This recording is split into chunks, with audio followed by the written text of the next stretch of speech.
नमस्कार, मैं राशिद। प्रोग्राम की शुरुआत करूं उससे पहले 3 सवाल। समाजवादी पार्टी की कमान कौन संभालेगा? यूपी में सरकार और यादव परिवार में किसकी चलेगी? मुलायम और अखिलेश के बीच चल रही वर्चस्व की लड़ाई में बाजी किसके हाथ लगेगी? ये 3 सवाल सियासी गलियारों में छाए हुए हैं। हालांकि अखिलेश ने समर्थकों के बूते अपनी बादशाहत का ऐलान कर दिया है, पर मुलायम सिंह और उनके साथ खड़े पार्टी नेता भी पीछे हटने को तैयार नहीं। पार्टी के इलेक्शन सिंबल को लेकर लड़ाई जारी है। आज हम आपको बताने जा रहे हैं कि मुलायम परिवार के इस द्रोहकाल में अखिलेश ने कैसे बढ़त बनाई। आखिर क्या हुआ कि रातों रात सुल्तान का तख्ता पलट गया? मुख्यमंत्री अखिलेश यादव का भी समर्थन उसमें है, उसे उनको भी 6 साल के लिए निकाला जाए।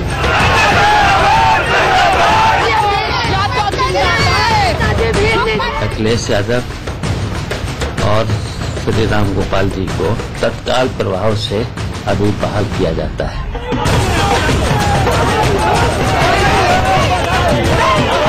कि मैं जितना नेताजी का सम्मान पहले करता था उससे कई गुना ज्यादा मैं राष्ट्रीय अध्यक्ष जी का सम्मान मैं करूंगा।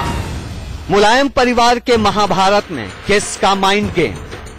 मुलायम सिंह जी के साथ थे, हैं, रहे और उनके साथ रह करके अगर कभी नायक बने तो अगर खलनायक भी बनना पड़ेगा तो बनने के लिए तैयार। यूपी में द्रोह काल का कौन नायक कौन खलनायक? जो हुआ पार्टी का हित से हुआ। हम लोग का एक ही लक्ष्य है, दूसरी बार समाजवादी सरकार उत्तर प्रदेश में बन जाए। समाजवादी पार्टी पर कब्जे की सबसे बड़ी जंग। नेताजी हम लोगों के संरक्षक हैं, नेताजी का आशीर्वाद भी हम लोगों के साथ रहेगा और साइकिल भी हम लोगों के पास रहेगी। सियासत की शतरंज पर किसका मोहरा किसकी चाल?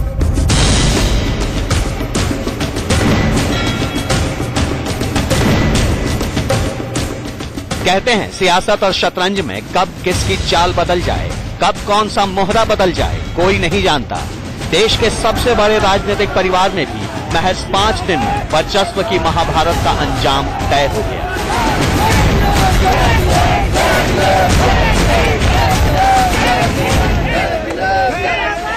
पिता की पॉलिटिक्स को पीछे छोड़ते हुए अखिलेश ने न सिर्फ पार्टी के अंदर अपनी हैसियत मजबूत कर ली, बल्कि लाखों समर्थकों के भी सबसे बड़े हीरो बन गए।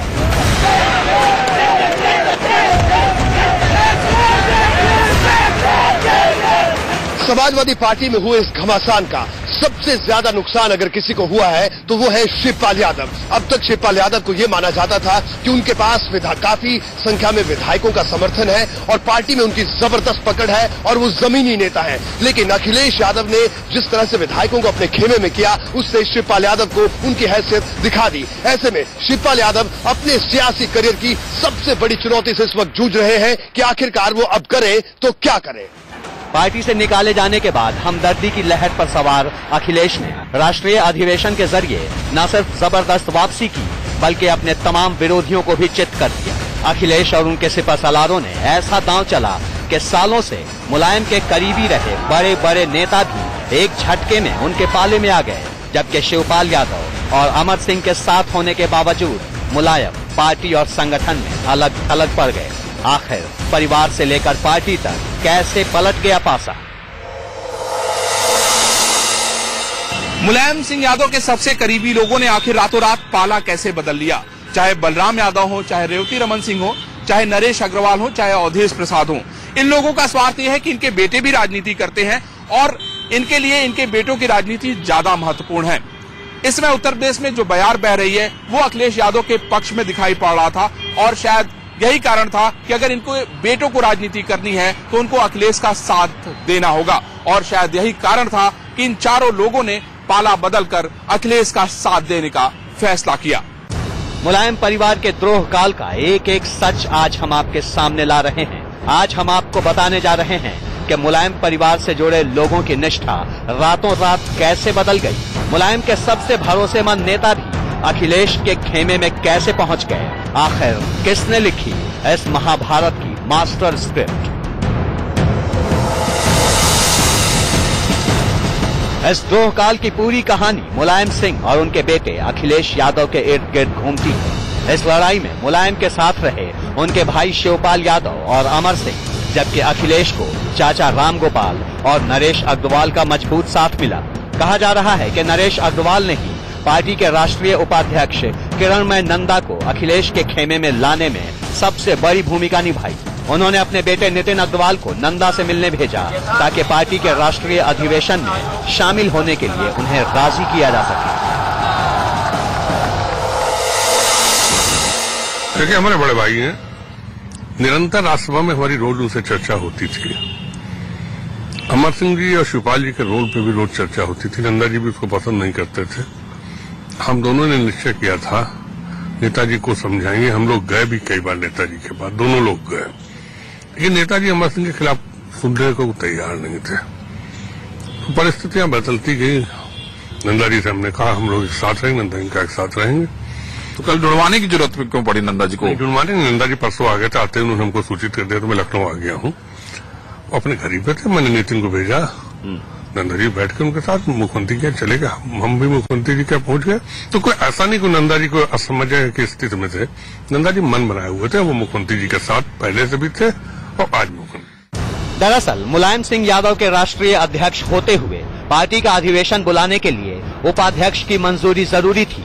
बताया जा रहा है कि अखिलेश यादव और राम गोपाल यादव के साथ नरेश अग्रवाल और किरणमय नंदा की मीटिंग हुई, जिसमें अधिवेशन बुलाने का फैसला लिया गया। नंदा साहब, आपकी बहुत महत्वपूर्ण भूमिका है। कहा गया कि आप नहीं होते तो कल मीटिंग बुलाई नहीं जा सकती थी। देखिए, जो हुआ पार्टी का हित से हुआ। हम लोग का एक ही लक्ष्य है, दूसरी बार समाजवादी सरकार उत्तर प्रदेश में बन जाए। उत्तर प्रदेश हिंदुस्तान का सबसे बड़ा सूबे है और 2017 में उत्तर प्रदेश में समाजवादी सरकार बन जाएंगे तो अखिलेश यादव दूसरी बार मुख्यमंत्री होंगे। केवल उत्तर प्रदेश का विकास नहीं, सारा हिंदुस्तान में समाजवादी पार्टी बहुत मजबूत हो जाएंगे। पिता पुत्र की सियासी लड़ाई में सबसे निर्णायक था पार्टी के सीनियर नेताओं का नजरिया। अखिलेश ने नरेश अग्रवाल और किरणमय नंदा के साथ पार्टी के दिग्गज और मुलायम के सबसे भरोसेमंद नेता रहे रेवती रमन को भी अपने साथ कर लिया, जबकि मुलायम के खेमे में रह गए सिर्फ बेनी प्रसाद वर्मा और गायत्री प्रजापति जैसे नेता। अब सवाल था कि सिर्फ एक दिन की तैयारी में कैसे सफल हो पाएगा पार्टी का राष्ट्रीय अधिवेशन, कैसे पूरे होंगे तमाम इंतजाम। इसके लिए नरेश अग्रवाल से लेकर कमाल अख्तर जैसे विश्वास पात्रों को काम पर लगाया गया। सरकार पर अपनी पकड़ मजबूत करने के बाद अखिलेश यादव की अब सबसे बड़ी चुनौती है फ्रंटल संगठनों को कब्जे में लेना, और इसके लिए उनको हर जगह अपने आदमियों की नियुक्ति करनी पड़ेगी। और शायद उसके लिए अखिलेश यादव तैयार हो चुके हैं, क्योंकि उन्होंने बर्खास्त किए गए नेताओं की वापसी के संकेत दे दिए हैं। जब तक फ्रंटल संगठन मजबूत नहीं होंगे तब तक अखिलेश यादव के लिए जो विधानसभा का चुनाव होने वाला है उसमें बहुत मजबूती नहीं मिल पाएगी।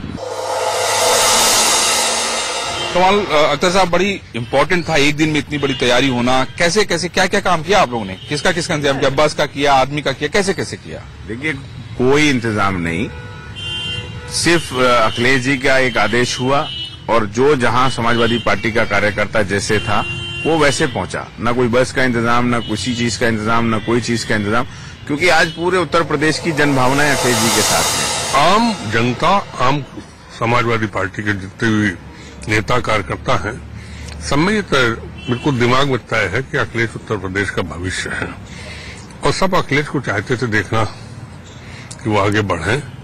हम लोगों ने तो सिर्फ संदेश भेजा, लोग तैयार खुद बैठे हुए थे, सब चले आए। हम लोगों को बहुत मेहनत नहीं करनी पड़ी। किरणमय नंदा, रेवती रमन और नरेश अग्रवाल जैसे सीनियर नेताओं का समाजवादी पार्टी और मुलायम सिंह से कितना गहरा रिश्ता रहा है और कैसे बदल गया ये रिश्ता, बताएंगे आपको। साथ ही ये भी बताएंगे कि पार्टी के साथ साथ परिवार के ज्यादातर सदस्यों को भी अखिलेश ने कैसे अपने पाले में किया। लखनऊ से रोहित सांवल के साथ अरविंद चतुर्वेदी, इंडिया न्यूज। बेशक सरकार और सूबे में अखिलेश की लोकप्रियता सबसे ज्यादा है, लेकिन पार्टी के सीनियर नेता हमेशा से मुलायम के प्रति वफादार रहे हैं। खासकर पार्टी के राष्ट्रीय उपाध्यक्ष किरणमय नंदा, रेवती रमन सिंह और नरेश अग्रवाल तो मुलायम से अलग जाने की सोच भी नहीं सकते थे। तो फिर सवाल है कि अखिलेश ने पार्टी के वरिष्ठ नेताओं को अपने खेमे में कैसे किया? क्या ये सिर्फ अखिलेश की लीडरशिप का कमाल है, उनकी लोकप्रियता का करिश्मा है, या फिर इसके पीछे कोई और सियासी गुणा गणित भी है?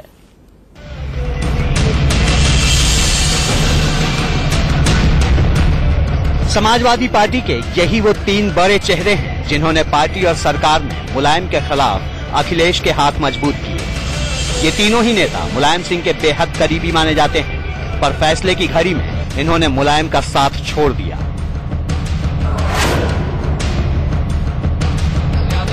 किरणमय नंदा पश्चिम बंगाल की सियासत में खासे मशहूर रहे हैं।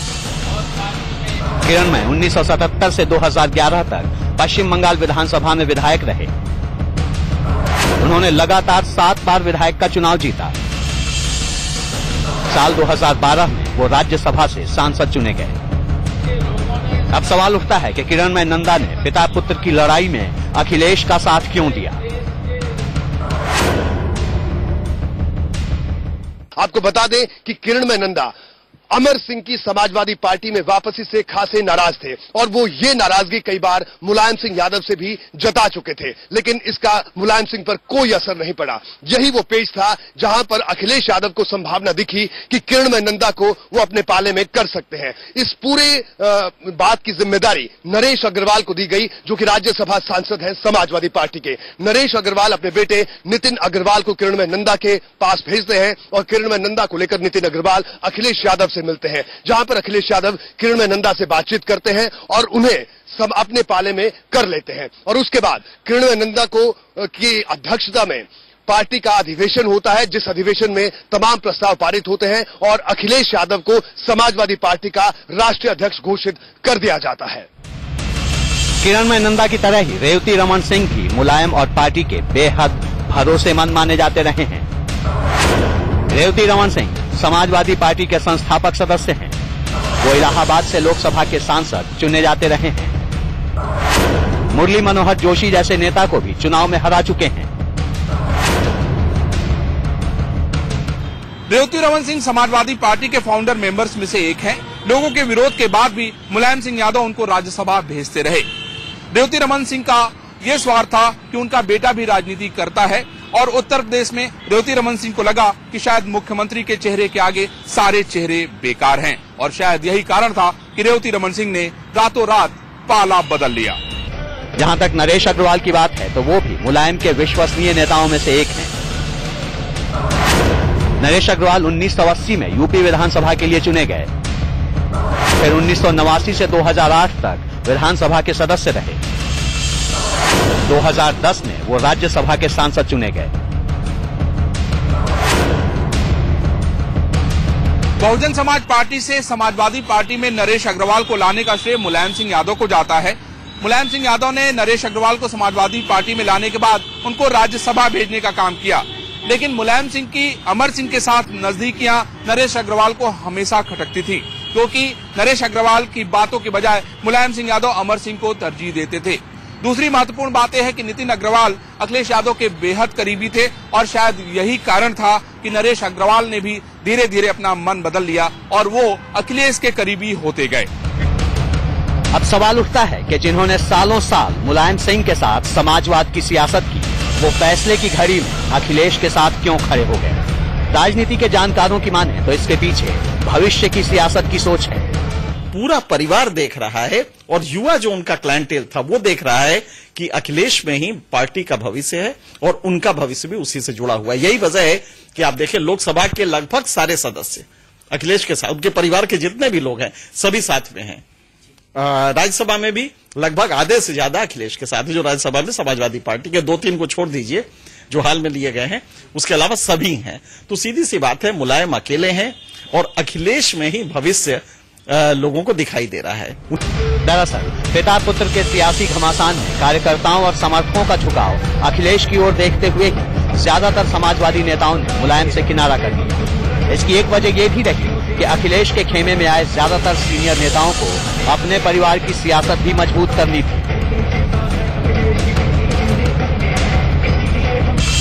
देखिए, ये 4 अनुभवी चेहरे जो आज अखिलेश के साथ हैं, इनकी हसरत कहीं न कहीं अपने बेटों की सियासत को भी आगे बढ़ाना है। रेवती रमन के बेटे उज्जवल रमन, नरेश अग्रवाल के बेटे नितिन अग्रवाल, बलराम यादव के बेटे संग्राम यादव और अवधेश प्रसाद के बेटे अजीत प्रसाद का सियासी भविष्य भी कहीं न कहीं अखिलेश यादव की सफलता से ही जुड़ा है।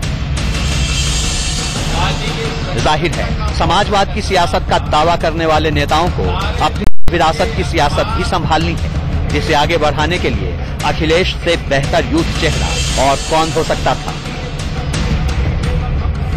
रोहित सांवल और अरविंद चतुर्वेदी के साथ ब्यूरो रिपोर्ट, इंडिया न्यूज।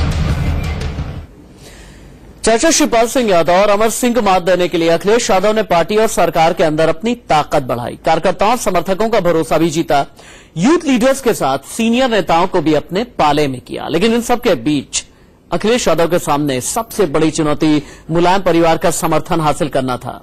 कैसे किया अखिलेश ने परिवार को अपने साथ, देखिए।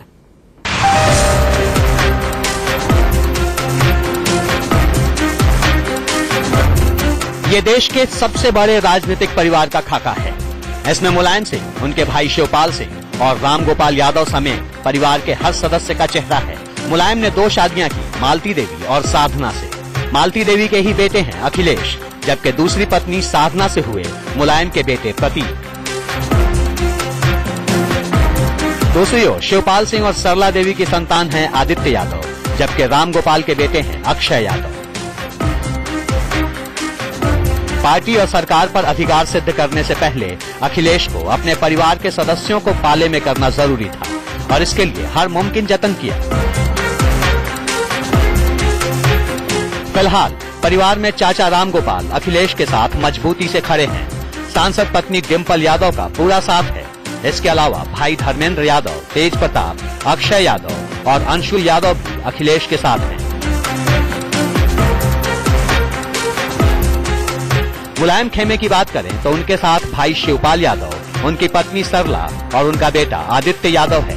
साथ में मुलायम की दूसरी पत्नी साधना के बेटे प्रतीक और उनकी पत्नी अपर्णा यादव भी मुलायम के साथ हैं। जाहिर है, पिता के खिलाफ सियासी जंग में उतरने के बावजूद परिवार के ज्यादातर सदस्य अखिलेश के साथ खड़े हैं। मतलब साफ है, अखिलेश परिवार के ज्यादातर सदस्यों का भरोसा जीतने में कामयाब रहे हैं।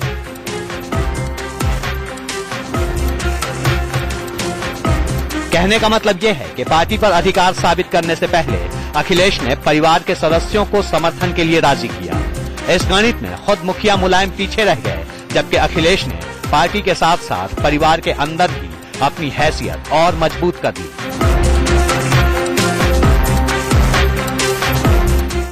लखनऊ से रोहित सांवल और अरविंद चतुर्वेदी के साथ bureau report, India news. Samajwadi party में चल रहे द्रोह काल का नतीजा क्या होगा, इसके लिए भी थोड़ा और इंतजार करना होगा। पार्टी के कार्यकर्ताओं और समर्थकों को भी इसका बेसब्री से इंतजार है। बहरहाल बताते हैं आपको इस पूरे मामले पर एसपी नेताओं का क्या कहना है। का समय यही होना चाहिए कि वो अखिलेश को चाहते हैं, सारा हिंदुस्तान का जनता और नौजवान अखिलेश को, उत्तर प्रदेश जनता चाहते हैं अखिलेश को दूसरी बार मुख्यमंत्री बनाने के लिए। वो नेताजी का आसपास 2-4 आदमी वो चाहते हैं सरकार नहीं बने, वो सब भाजपा का साथ मिल गया। उत्तर प्रदेश में सपा का सरकार नहीं बनाना चाहते हैं और अखिलेश को मुख्यमंत्री नहीं बनाना चाहते थे। इसलिए हम लोग उत्तर प्रदेश का जनता का हित के लिए, समाजवादी पार्टी के हित के लिए अखिलेश जी को हम लोग राष्ट्रीय अध्यक्ष। नेताजी है, नेता है। लोहिया जी जब समाजवादी पार्टी एसएसपी का नेता थे, सोशलिस्ट का लीडर थे, नेताजी उस समय पार्टी का कोई अध्यक्ष नहीं थे। नेताजी सारा राष्ट्रीय नेता है, नेताजी राष्ट्रीय नेता है। कोई समाजवादी का पार्टी का अध्यक्ष नेताजी का पास थोड़ी बड़ा पद है। नेताजी नेताजी है। आज जो निर्णय हम लोग लिया, पार्टी का हित पे ही निर्णय लिया और 2-3 आदमी नेताजी को घूम रहा। तकलीफ तो हुआ, बेटा अगर हटा दे बाप को तो आपको लगता नहीं कि तकलीफ होगा? नेताजी का कोई तकलीफ नहीं होगा, नेताजी खुश हो जाएंगे। खुश हुआ दादा? आपको लगता है? खुश हो जाएंगे नेताजी। अखिलेश अध्यक्ष बन गया, अखिलेश नेताजी का बेटा भी है और अखिलेश सारा हिंदुस्तान का नौजवान नेता है। लेकिन नेताजी की सरलता का, नेताजी के जो एक मिजाज है, उस मिजाज का कुछ लोग नाजायज फायदा उठाकर सांप्रदायिक ताकतों को ताकत पहुंचाने का काम कर रहे थे। तब अखिलेश जी की और सारे लोगों की, उत्तर प्रदेश के जो भी समाजवादी पार्टी के लोग हैं, उनकी ये जिम्मेदारी बनती थी कि वो लोग इस जिम्मेदारी के लिए आगे आए और आगे आने के बाद जो नेताजी ने एक संघर्ष किया है, जो नेताजी का एक संकल्प था उन ताकतों को मिटाने का, उस संकल्प को हम लोग आगे ले जाएं और इसीलिए सब लोगों ने अखिलेश जी के साथ में जुटकर उन ताकतों को आगे बढ़ाने का निश्चय किया। देखिए, हम लोगों ने हमेशा माननीय नेताजी के निर्देशनों में राजनीति की है और आगे भी माननीय नेताजी के निर्देशनों में ही सब लोग राजनीति करेंगे। नेताजी हमारे नेता हैं, थे और रहेंगे और आज हम लोग जहां भी हैं, जो भी हैं, वो नेताजी की वजह से हैं। नेताजी के आशीर्वाद से ही मुख्यमंत्री बने, नेताजी के आशीर्वाद से ही हम लोग एमपी बने, राज्यसभा में गए। निश्चय करेगा चुनाव आयोग कि किसके पास रहेगी, लेकिन जहां तक सवाल है, हम लोगों का मानना है कि नेताजी हम लोगों के संरक्षक हैं, नेताजी का आशीर्वाद भी हम लोगों के साथ रहेगा और साइकिल भी हम लोगों के पास रहेगी। क्या भी बहुत सारे अपराधी हैं अखिलेश जी, महबूब अली के ऊपर अभी मामला एक दर्ज हुआ, हत्या का है, अभय सिंह है, ऐसे लोगों के खिलाफ क्या किया जाएगा? क्योंकि भाई अखिलेश जी तो साफ छवि के साथ चुनाव लड़ना चाहते हैं। देखिए, अखिलेश जी के बारे में सब लोग जानते हैं, अखिलेश जी के सोच के बारे में सब लोग जानते हैं, इसमें मुझे कुछ नहीं कहना। अखिलेश जी अपने सोच से, अपने आदर्श, अपने सिद्धांत के आगे किसी चीज से कम्प्रोमाइज नहीं करते हैं। ये थे कमाल अख्तर। लेकिन मैं यहाँ पर एक बात और बताना चाहता हूँ कि मुख्यमंत्री जब अपने यहाँ मीटिंग ले रहे थे तो कुछ ऐसे मंत्री थे जो टेलीविजन पे जो नंबर चल रहे थे उसके बाद उन्होंने उनके यहाँ आने का काम किया। उसमें से एक महत्वपूर्ण मंत्री थे महबूब अली। महबूब अली सबसे देर में मुख्यमंत्री के यहाँ पहुंचने का काम किया और कहा यह जा रहा है कि जिस तरीके से अखिलेश यादव की सोच है उसमें यह है कि जो दागी है वो बाहर जाएगा। मुलायम सिंह यादव पहलवान भी हैं। बड़ी बात यह है कि 1977 में पहली बार मंत्री बने और उससे भी बड़ी बात यह है कि 77 साल की उम्र में उन्होंने पहली बार द्रोहकाल झेला, एक ऐसा द्रोहकाल जिसने पूरी तरह से उन्हें पटखनी दे दी। वक्त ब्रेक का हो चला है, कहीं मत जाइएगा, बस थोड़ा सा इंतजार के बाद खबरें जारी हैं।